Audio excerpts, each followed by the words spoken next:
দুইটা দুইটা ভয়ঙ্কর পাপের কথা বলে দেই। এই দুইটা পাপে যারা আসক্ত হয়ে আছে তারা তওবা করে ফিরে আসলে পরেও সারা জীবন তাদেরকে এটা সাফার করতে হবে।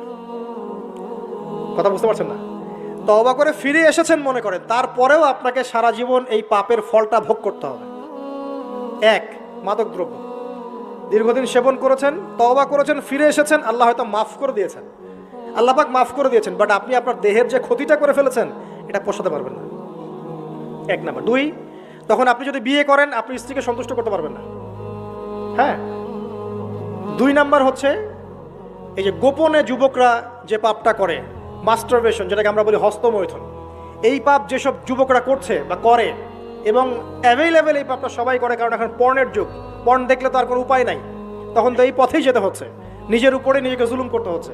যারা হস্তমৈথুন অভ্যস্ত হয়ে গেছে এরা যদি তওবা করে ফিরেও আসে, শরীরের যে ক্ষতিটা হয়েছে এটা পূরণ হবে না কখনো।